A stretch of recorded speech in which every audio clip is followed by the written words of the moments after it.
nigga like me, man. Oh, yeah. I love the game. Yeah, yeah. I love the hustle.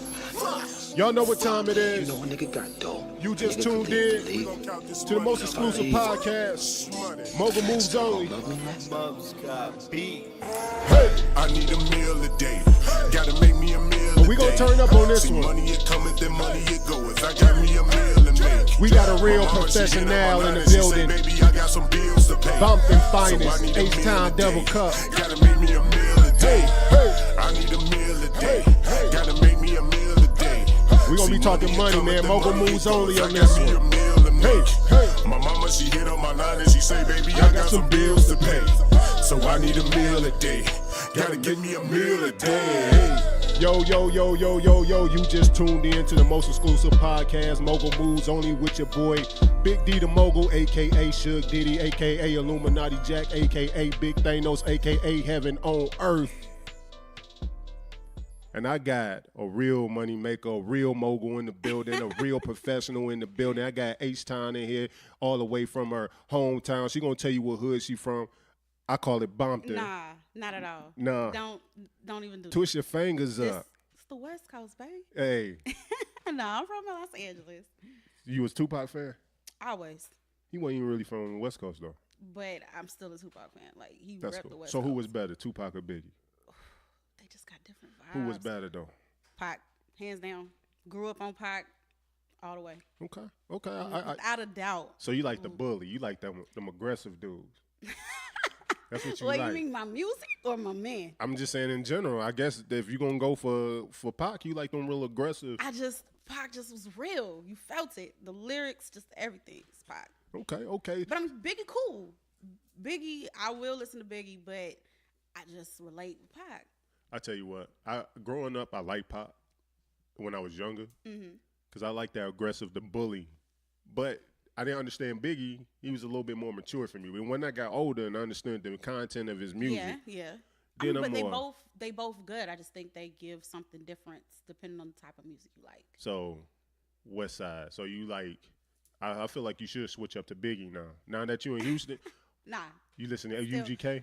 Yeah, I listen to UGK, but I'm still a Kendrick Lamar. Like, that's just So you just stuck press West play. Coast. Not straight West Coast, but I'm a West Coast. You know girl. what? I don't like West Coast beats. Well, I don't like all that jump, that's jump, your jump, fault. jump, jump, jump, That's jump, your jump, fault. jump. West Coast, our music is so different though. You know, you have the Bay Area, that's hyphy. So you was hype? Was you doing that? Well, let's before we get to that, let's start back. So everybody, I got Kashmire in the building. You know what I'm saying? Kashmire. Tell them a little bit about yourself. Tell our audience about your Okay. profession. What you do. Okay, so I am an entertainment and business attorney. So originally from Los Angeles, moved to Houston. My practice is in Houston, but I mean, I have clients all over from Houston, Los Angeles, Atlanta, New Jersey. The whole gamut. So with being in the entertainment business or being an entertainment lawyer, how did you know that's something you want to do? Had you always wanted to be an entertainment lawyer or did it change? No. Originally, it's so silly. I wanted to be an oceanographer. Okay, that's far away from an attorney. Far, but you had to swim and get wet, and my hair, that's just not happening. I like all those together. That's pretty good. No. So switch to law. Okay. I kind of the entertainment portion just kind of really came with it. So being in LA, went to school out there, Cal State LA. Okay. And I ended up being a community organizer for... He was for New York Life, but he also, most of his clients was producers, executives, just like the heavy hitters in the industry. So as I'm, organizing events, and I'm like, I could do this, but put it to what I love to do, which was law.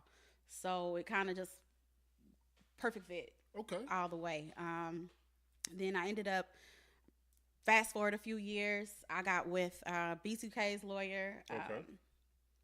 It wasn't for the sex scandal stuff. No. With It was like when they came out, like the platinum albums, the man behind all the deals and things like that, Glenn Litwack. Okay. So I ended up working with him, and so he really kind of taught me the game. And then I was just like, well, I can go do this for myself. That is dope. Why sit up here? It was great experience. Loved it, but I'm a firm believer if you could do it, make it happen yourself. So what made you like when it comes to like entertainment law? We know like L.A., New York is the mecca of entertainment. Yeah. What made you take your talents to Houston, to H-Town? That was like a balance. So originally I was like, I'm going back to LA. I don't care what you tell me. Okay. I came to Houston, went to Thurgood Marshall Law School, and I made so many connections. I was just kind of like, let me capitalize on this money out here, because otherwise I'm going to lose it if I go back to LA. And with that, took the bar, passed, whatever the case may be. And so I was like, well, I could still have clients in LA and just work bi-coastal. Okay. So that kind of just how it went. And of course, there was a lot of just like, should I not? It's a risk. You know, the entertainment industry is not as big as it is in LA. Okay. But also you have to think about it. LA saturated too. But being in Houston has a very big music culture there. Very, very. You know what I'm saying? And it's upcoming. Absolutely. That's what I really love. Like the city, to me, if we talking business, it's all about money. You know, who you know, relationships. Absolutely. And so I was just like, well, instead of going to a saturated market, let me come out here. Yeah. Work with the newer artists, get to build, and still be able to have my connections out there. Because Texas got that oil money. It's money here. Texas got long money. You know, when I pulled up in Dallas, this was like kind of like on the down end of the whole recession for the country. Mm-hmm. But I got here and I was like, damn, did they go through any recession? They was building new malls, new freeways, everything. Crazy. Everybody had new cars, you know what I'm saying? I was like, yo, it's really money out here. Yeah. And I think Texas is real good for people. It just embraces entrepreneurs. Like I said, I'm not from here. And having my own business here, man, it's amazing to just come in and kind of just input yourself here. Definitely. So, I mean, when I was in Houston, that was the first time I'm straight West Coast. I've always been to PWIs, you know, PWIs. No, I do not. Private white institutions. Okay.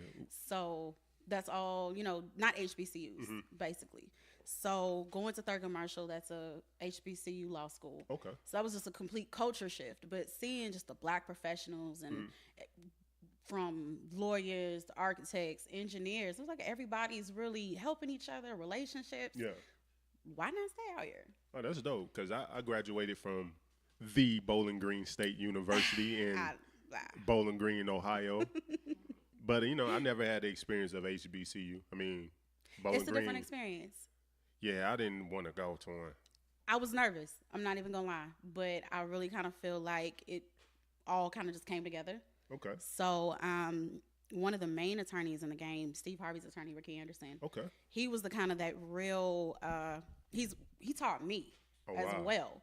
So with that, he was really that person that's just like, look, you know, you can still do it. He's been doing it in Houston for years. So I'm like, well, bet if you can do it, I'm gonna do it, and we just gonna make it happen, and just adjust. So you know, eventually, of course, because people always ask me, are you going back to LA? Eventually, maybe, or at least you're gonna go back to visit. Definitely visit. I mean, I go to visit all the time. When you get that $100 million, you can go buy you a 2,000 square foot house for about $90 million go in LA. Back and forth, and I'm just gonna love it. Don't do it, man. Out here, you can take $90 million and buy you a city. You go take $90 million in LA. You're gonna buy a 2,000 square foot house for $2 million. Like my family out there. It's my city. So you know, I know you said you grew up around the LA area. Mm-hmm. You know what I'm saying? So, what part is that from? I mean, if you want to tell everybody that. No, it's cool. So I grew up actually. So I ain't even from there. Watts. No, I'm not literally. Inglewood. Partied in Inglewood. Partied in Inglewood often. Hoop banging. What is hoop banging? That's just like I'm a lawyer. I don't gang bang. Oh, that's what hoop banging mean? Gang banging? I don't bang. I don't do none of that. I have to, clean record. You sure? Well, you got on all this blue. You came in here. You came in here blued up. The dress was cute. It is, yo. You popping though. You doing your thing, bro. Thank you. So, okay, so tell me what area you from. Okay, so grew up in Victorville, like suburbs. So it's like that's good. Shout 2 out to your hours. parents. Really, that was a sacrifice. So 2 hours from Vegas, 2 hours from LA. Okay. So I went to school in LA, and I just ended up living there for 5 years. Okay. And then eventually just moved to Houston. So now that you came here to Houston, and you've been down here about what? How long you said? Going on maybe like 4.5 years. 5 Okay. years. So being around the entertainment business, and we got a lot of artists who watch the podcast and whatnot. Yeah.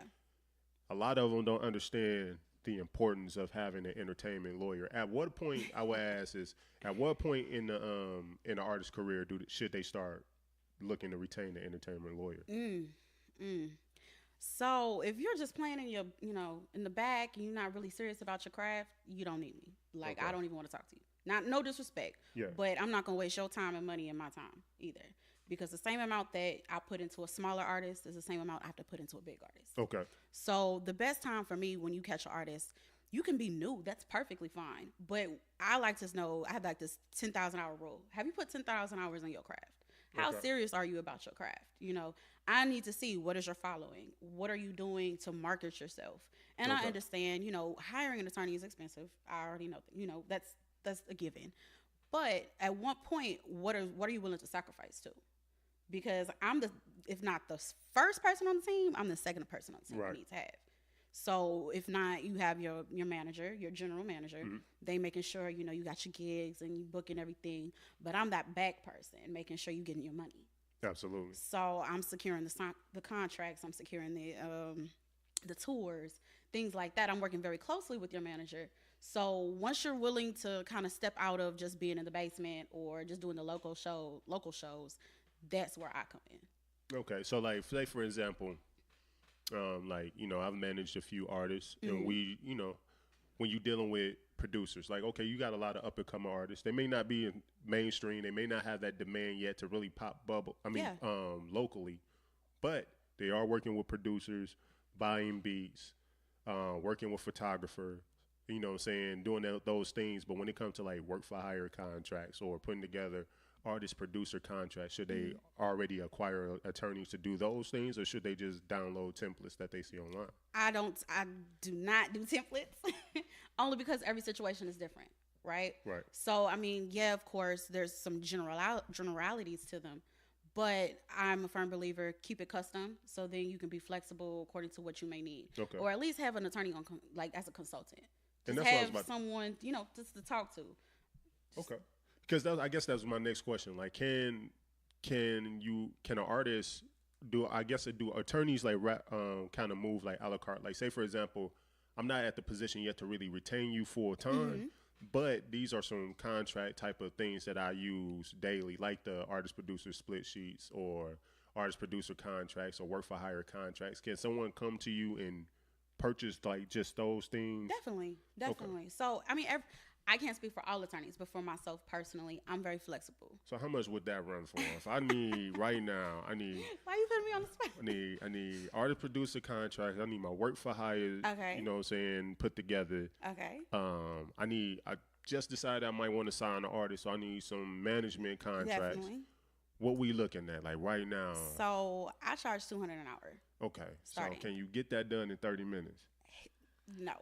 Okay. Not at all. An hour and 5 minutes, can we get all of Okay. I'm good, but what I do is this. I make sure it's my job to protect, like that's what I say, you have to be really serious about mm-hmm. it. It's my job to protect you as a brand and as a business. And a lot of artists forget that part, that yes, they're on the music scene, they're in the mix, but at the same time, this is a business. Yeah. So that's my job, to do the administration part of it and making sure you securing the bag. So man, these artists, y'all better get y'all bag up, man.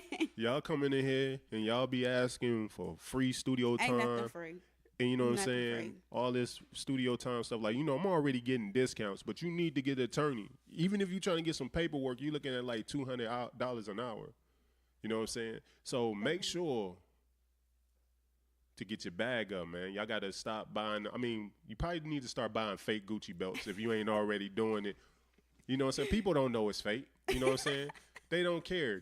They care about the perception. You know what I'm saying? So make sure y'all get your money up, man. Definitely. So $200 an hour. Well, for me, for now. For you, for now. That's, and that's just the summertime, just today. So that means tomorrow it goes up, Yeah.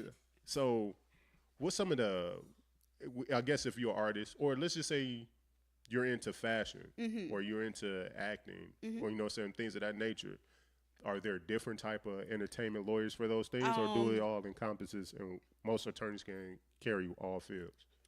So if you're an attorney, you can do whatever law you want to practice. Okay. So I'm an entertainment and business attorney, but Okay. sometimes I'll pick up a criminal case. Okay. Other times I'll do a pro bono, and it's landlord and property, helping someone. So yes, an attorney can do anything, but there are some attorneys that focus specifically on a specific thing in the industry, because the industry is so vast. It goes from fashion law, that's still considered entertainment. So there's some attorneys that only do film and TV. Okay. Others do it all. So for me personally, I do film, TV, radio, music, Okay. the whole gamut. But the industry standards are different. So what do you feel like is some of the biggest mistakes artists make when looking to retain an artist? I mean, not artists, retain a lawyer. Like, what are some of the biggest mistakes they make when looking to retain a lawyer? Not asking questions and not wanting to read. Yeah, that's true. I mean, the new thing now is that people don't want to read.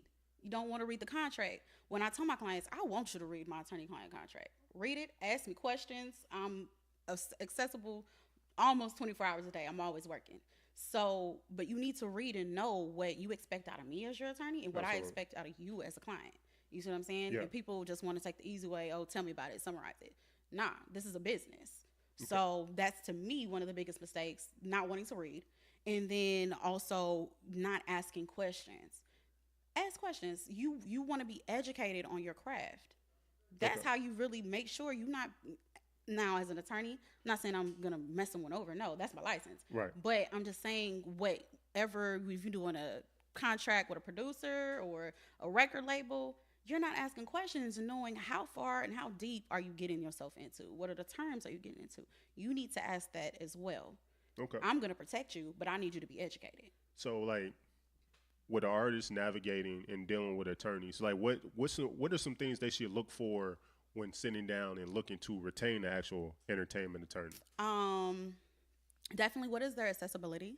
Okay. Can you elaborate on that a little bit more about accessibility? Yeah. For some of my rappers, they mumble rap, and that might be a little bit extensive. The new thing. Okay, let me get the. Yeah. Okay. What is their availability? Okay. Let me just kind of change that up. The availability. So seeing, okay, how quick do they get back to you? Okay. Does it take them a month to answer a phone call, or to answer an email, or 2 weeks? Look at that. See, okay, so their accessibility. What is their hourly rate? How are you gonna pay them? So in not the entertainment industry, but legally, lawyers get paid by contingency fees. Okay. Most of the time, that's not applied to the entertainment industry. Just for to Just know a little caveat. can you please explain what a contingency fee is? A contingency means I'm gonna put the money up front, whatever you may doing, and then you pay me back, or because I take 33 1/3. So pretty much credit. Low key. Okay. Yeah. That's contingency. But that's not, most attorneys in the entertainment industry don't do that. Okay. Now, the other way that we do is retainer. Okay. Retainer basically means I have to earn the money that you put on the books. Okay. So if you put $5,000 down, we just, at an hourly rate, we kind of just chip at it slowly but surely. So the money is not mine until I earn it. Okay, that's a retainer. So then you also have percentages, which is big in the entertainment industry. You could take a percentage off of whatever specific thing you're contracting for, if it's a particular matter, or if it's off like a tour or something. Or you could take a percentage off of just whatever the net gross that the artist may be bringing in for that year.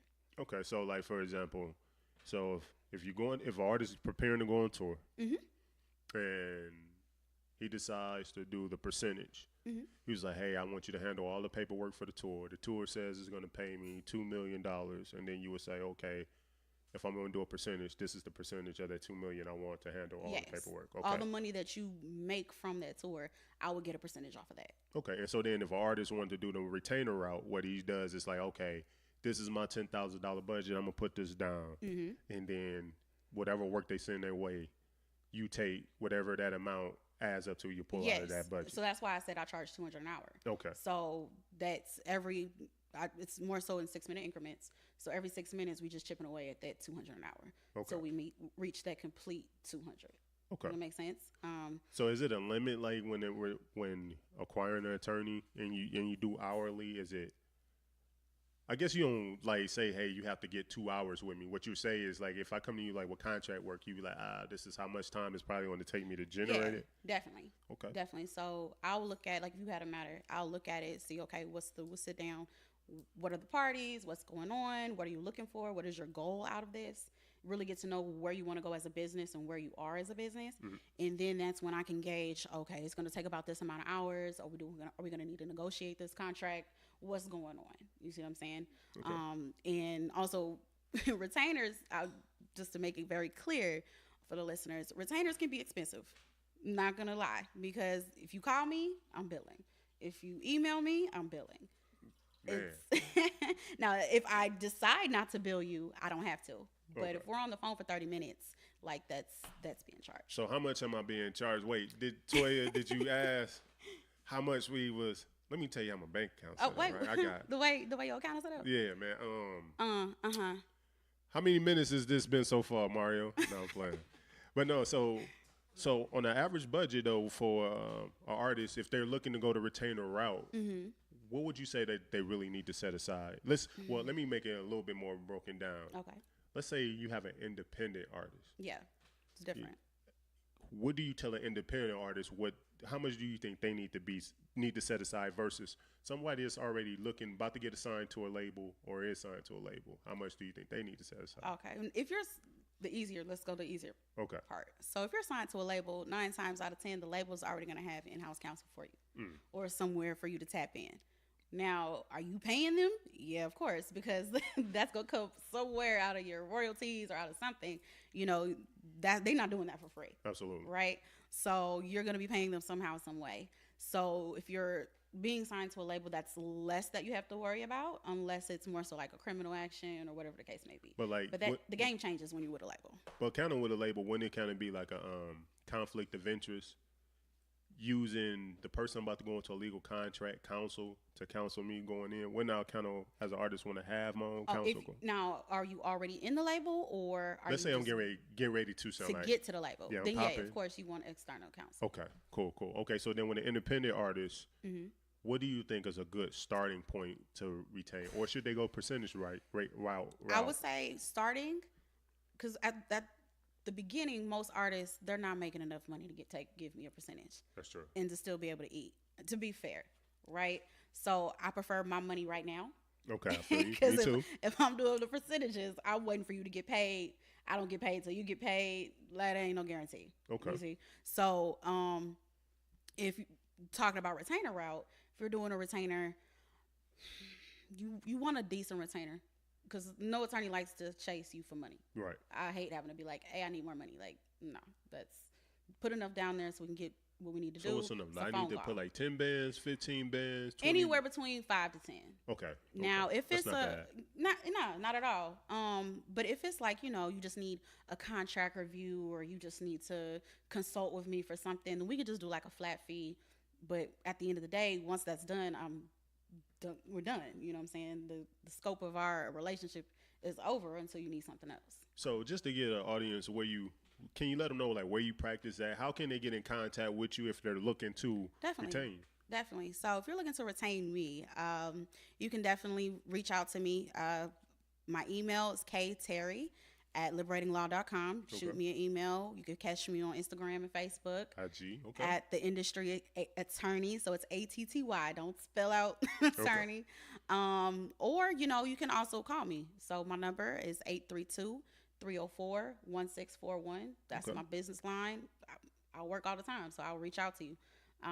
The one thing I do tell people, do not call me at 2-3 o'clock in the morning. No. Artists have a very big... they working at night. Yeah, studio time. They getting popping. Exactly. The rest of us are sleeping. But you got to get ready, man. That's money on your line. Probably not for no rapper, but.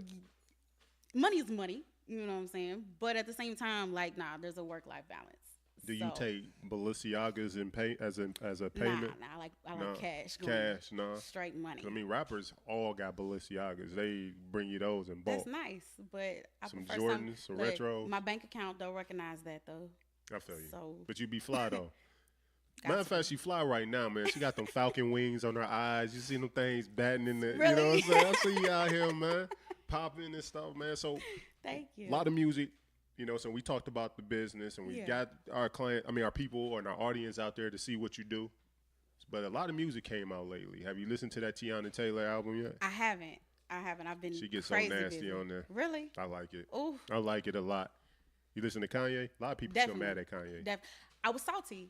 I'm not even gonna lie. I was real salty at Kanye, but I kind of listened to his album by circumstance. I was in the gym and we was getting it, and so somebody put it on, and I was just like, "Yo, let's go!" That joint Like, rocking. yeah. So I was like, yeah, it gave me energy, you know. So I was like, yeah, I might have to just go ahead and get that. But I was really salty in the beginning. But good music is still good music. He's doing his thing. For real. Pusha T album was dope to me. Yeah, I like that. Of course, J. Cole. Yeah. That's no, been. I didn't like No, J. Cole. you didn't like J. Cole's It album? was boring. Really? That was like that. It was Did you just start? boring. See, I love Brackets, ATM. Like, I mean, he had a couple cool songs on there. I ain't gonna say it was trash. Do I go back and play any of them songs? So then, okay, let me ask you this: what are you looking for in an album? I look for a lot of things. Like, you know, good thing about me coming from the Midwest, we always kind of balance. Like, we do like lyrical content that the East Coast will bring. Definitely. We like the 808s to get the club turned up with the 808s that From the the South will bring. We like the flavor that the West Coast will bring. So I'm kind of balanced. You know what I'm saying? I think J. Cole, like I said, like he produces his own beats. He writes his own music. He does no features. Smart. It just sounds like too much of him the whole time. It's just But too you gotta much think of him. about it, though. It got boring. I see why he does it, though. Because legally, he getting money. I mean, I get He's it. stacking. Like, I mean, every time you have a producer on your album, you giving them automatically out of your royalties about 3 to 5%. And it makes sense. I mean, but it's still, I think this is how I feel. I feel like for now, him and Kanye need to switch places. And this is why. I feel like J. Cole spent so much time doing everything himself. It just doesn't break him up. It sound like him on the beat. It sounds like him on the chorus. He sings everything.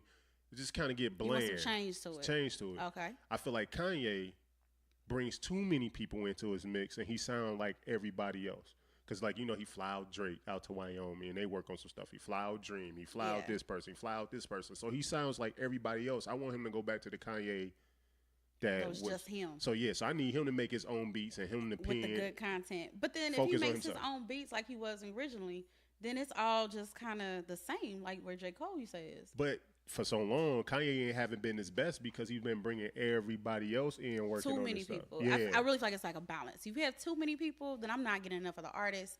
But if it's just the artist, then it could be a little. Yeah, like I like the Kanye album because he made all the beats. He made all the beats on his, all the beats on Pusha T's, all the beats on Nas, all the beats on Tiana Taylor. I think that was dope. But like the Yikes song, that one song called Yikes, Drake wrote that song. Okay. And you can hear the verse on that. I mean, the hook on that song. You can say, "Oh yeah, this sounds like a Drake song." Yeah. You know what I'm saying? But I still enjoyed it. Nas' album is cool. I think the beats was a little bit busy on his. I've only heard a few singles. Okay. So I'm still trying to get to it. It's cool. It's cool. I gotta get my phone to stop ringing, and then once I like to sit down. If I'm listening to an album, I like to really just kind of get into it lyrically. What about the Jay-Z and Beyonce, the Carter's album? Have you heard it? I have heard it. I like it. I don't be wanting to I've hear none of heard- that relationship Why stuff. are you salty?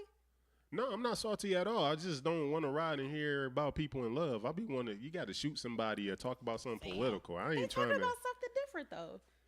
I like a mix. They cold. I mean, the project is cold. I mean, Yeah. like Date Night, that's your go-to album. But Not if you riding. Not if you yeah, riding. not by Sure. myself. I mean, Jay-Z try to come in and come hard, but it just don't work. It's like you kind of look at him differently though, because he with his wife. So it's like I don't look at him differently at all. It's just like me. I just like hardcore music. You know what I'm feel you. saying? That's just like I don't want to hear no in love music right they now. have moods. Yeah, Sometimes I I like the hardcore. Sometimes I just like the let's cruise, ride, that feel good music. Sometimes I just like a little raunchy. It just depends. That's not raunchy. That's just no. Jay-Z and them's not raunchy. Like I like nasty music. Like I absolutely love nasty music, but in love music, I don't know when I'm just riding. I'm like, unless it's like date night or something, then yeah. You're not but like, listening to love music. I'm not listening to love music no other time. So when it come to artists, independent artists trying to make it in this industry. You know, a Yeah. lot of times you're trying to do everything yourself. So what's some pointers and some tips that you would give to an artist trying to make it in this game who's trying to do it themselves? An artist first off needs to know that they can't do it all themselves. Okay. You got to have some people on your team just trying to take that pressure off of you, because you need to focus on creating. You Absolutely. need to focus on the music, Absolutely. the writing. So, of course, I would say 1A, 1B, and I'm not just saying this because I'm an attorney, but honestly, if you think about it, like logically, you need to have someone that is getting you the gigs, getting you the, the promotion and everything like that. Absolutely. Getting you in the clubs, getting you the exposure. Then you also need someone making sure you get that money. Absolutely. And that's what the attorney does. So that's why I say 1A, 1B, either one or the other, right? So then once you have those three, you need to kind of expand as you're growing. Get someone to handle your PR. Get someone to make sure that, you're being seen all the time. Absolutely. Making sure, the media is popping. You should not go a week. 2 weeks, definitely not. But I would even go as close as a week. You need to be continuously engaging your fans. Absolutely. We want to hear from you. We want to see what's going on. We want to know that you're real. Not that you just dropping an album and disappearing. I mean, for some artists that works. Yeah, absolutely. But that's their thing. But that ain't gonna work for all the artists out here. So I think like the new age hip hop, like growing up, like I mean I'm probably way older than you, but like growing up, you didn't see a superstar until a superstar was ready to be seen, right? Like you didn't see Michael Jackson's personal life. yeah, Like, you see when he's coming out with a new project or releasing a new video, they had a or lot he more get in trouble. control. A lot more control nowadays. Social media, Instagram, Fast on it now. right now. But that's also what changed the industry. Absolutely. You see what I'm saying? Like record labels, you can't just send your deal to a record label anymore. They That's ain't true. even checking for you. That's true. AR ain't even looking for you. They looking at, okay, what's some followers? What's your YouTube? What are you doing for yourself? It costs thousands, if not millions of dollars to get an artist up. So Absolutely. why are they gonna put that money in it? You ain't even putting time in. So they're not doing that developing artists anymore. It's just like, yo, we want you already kind of pre-made.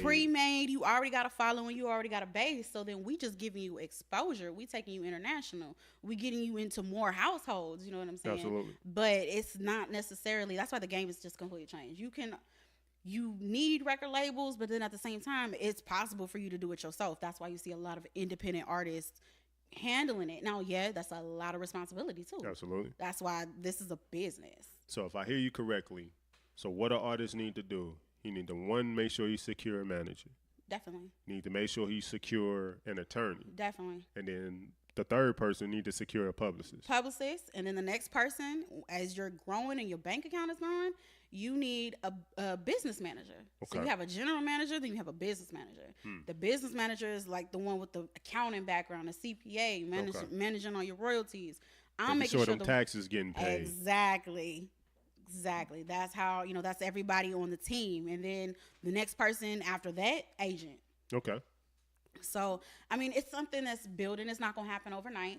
But artists, a lot of times, like, oh, I'm only this. Oh, I'm doing this. Well, do you wonder why you ain't growing? Now, is there such thing as, and we kind of almost wrap it up off of this, but can an artist move too prematurely? Let's say, for example, I'm an artist and I have a huge budget, right? I just naturally have money. Yeah. But I just started doing music, so I don't have a fan base yet. Mm-hmm. But because I have the money, should I go already acquire an attorney and a manager, and I'm just now starting, or should I just wait till I start to have like a demand or a buzz and then begin? At what point do you feel like? I'm gonna be a little blunt. Mm-hmm. I would say no. Like, you could be trash. You Mm-hmm. could be garbage. You need at least some validation that you hot. Not just your friends, but outside people. Why you gonna spend money? And I'm just being 100. Why you gonna spend money on an attorney? Because we're expensive. Why you gonna spend money on us if you don't even know if your product sells? That's true. So, I mean, just thinking of it, no, make sure you have a following. You have money, but let's be smart about it. Okay. So with that being said, before we end everything, is there anything else that you would like to tell, our listeners when it comes to attorney or, retaining an attorney in the industry? Any words of wisdom or that you want to give out before we end? Be smart about the industry. The game has changed. It's definitely doable, but you got to keep going. You got to know that what you're producing, you have to have faith in it. Because if you don't have faith in it, nobody else is going to have faith in it. Don't try to be the next Beyonce or the next, Jay-Z or Rick Ross. Have your own vibe, because the industry does not need, different. We don't need the same person. We need somebody different. We need someone giving us a different flavor. So, and that was perfectly with what you were saying. So also, when you're looking for an attorney, make sure that attorney understands what you are as an artist, your brand, because I will tell clients, like, I just don't think we gonna match, and I mean, it's blanks. Yeah, it's taking money out of my pocket, but at the same time, I might not like to work with you. That's real. That's real. So, like, to be honest, like, so you want to make sure if you're looking for an attorney, I understand your vibe. I understand your brand. You understand me, that we have a good communication. So then if you have an issue, you have a problem, you worried about something, I'm that person to step in and make something happen. Okay. So definitely just keep that in mind. It's so much to it. But the game is definitely doable. And get your money up. Get your budget up. Always. You know what I'm saying? Get that. We ain't doing nothing for free. Come with that bag. Free what? You know what I'm saying? Pay for the services that you want. And again, before we end, can you just tell them, your name again, where they can find you, the website, all that good stuff? Definitely. So yes, my name is Kashmire Terry, attorney at law. You can find me on my Instagram at the Industry Attorney, the Industry ATTY. You can hit me on my cell phone 832-304-1641. I'm accessible. All you got to do is reach out and we can make something happen. Okay, and that's it, man. It's your boy Big D the Mogul. Again, a.k.a. Big Thanos, a.k.a. Suge Diddy, a.k.a. Illuminati Jack, a.k.a. Heaven on Earth. I was here Jesus, but I cut it off. But, hey, man, make sure, again, y'all go subscribe, man, to the YouTube page, Mogul Moves Only, iTunes, Mogul Moves Only, Spotify, Mogul Moves Only. Follow me on IG at Big D_the_Mogul. And we out. Peace. I need a meal a day. Gotta make me a meal a day. See, money it coming, then money it goeth. I got me a meal to make. My mama, she hit up my line and she say, baby, I got some bills to pay. So I need a meal a day. Gotta make me a meal a day. I need a meal a day. Gotta make me a meal a day. See, money it coming, then money it goeth. I got me a meal to make. My mama, she hit up my line and she say, baby, I got some bills to pay. So I need a meal a day. Gotta give me a meal a day.